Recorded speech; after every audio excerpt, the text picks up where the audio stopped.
Muy buenos días, niños. El día de hoy vamos a continuar con nuestras clases de español. Recordemos que hemos estado viendo diferentes tipos de textos literarios. Han aprendido sobre las leyendas, sobre las fábulas y sobre los poemas. También aprendimos cómo hacer una reseña literaria. Estos tres primeros igual se le conocen como textos narrativos, porque nos cuentan una historia donde hay un inicio, desarrollo y un fin.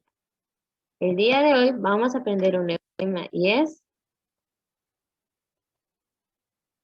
la obra de teatro, donde haremos una puesta en escena, pero de forma virtual. Para eso vamos a ver los personajes, tipos y sus características.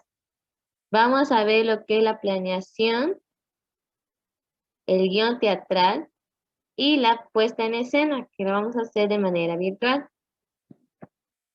¿Qué es una obra de teatro? Es la representación de un texto llamado guión teatral, donde el autor utiliza diferentes recursos para dar un mensaje que desea al espectador.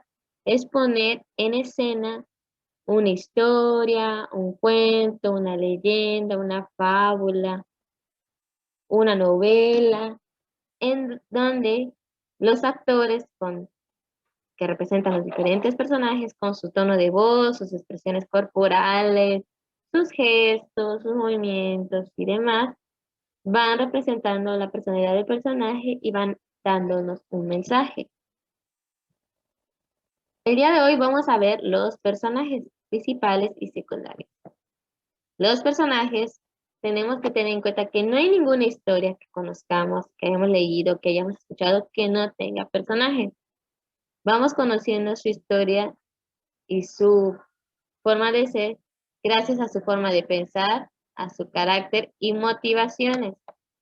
Si pensamos en alguna caricatura, en una serie o película, podemos describir perfectamente al personaje gracias a estos tres aspectos.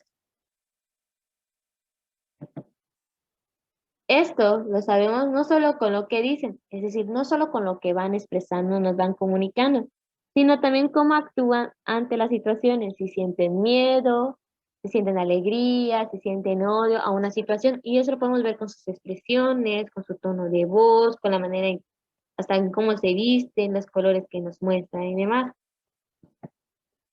Podemos describir a los personajes gracias a las frases adjetivas. Las frases adjetivas tienen como función expresar una cualidad, característica o propiedad de un personaje o cosa. Es decir, un personaje puede ser una persona, animal, objeto, y cosa puede ser, por ejemplo, una casa, un animal, un aparato y demás.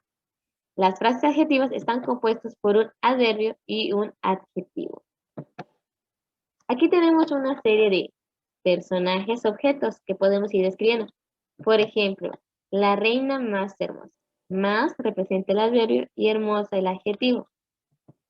El dragón es tan feroz. Tan es un adverbio y feroz es el adjetivo. El castillo es muy alto. Podemos describir objetos o casas, como habíamos dicho.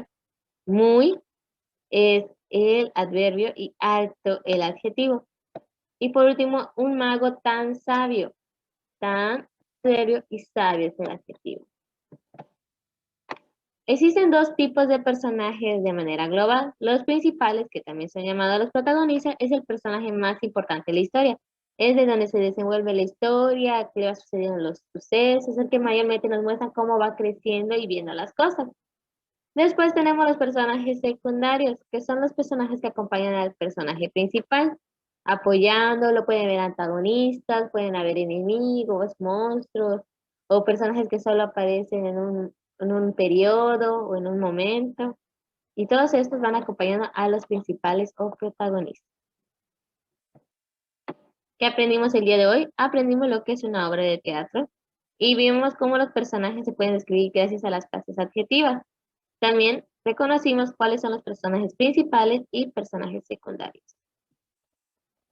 Como tarea va a estar el libro Santillana, la página 150, 151 y 152. Y de comprensión lectora van a leer el cuento El insomnio de la Bella Durmiente, que está en la página 151 y 152, y responde las preguntas del PDF. Para esto, primero léanlo de manera normal, Y cuando vayan a grabarse en el video, ya empiecen a dar la entonación que consideran que sería la correcta, como si estuvieran interpretando el papel de los personajes, es decir, como si fueran la Bella Durmiente, los príncipes y demás personajes que aparecen en la historia. Eso sería todo por hoy. Gracias por su atención y nos vemos en la próxima clase.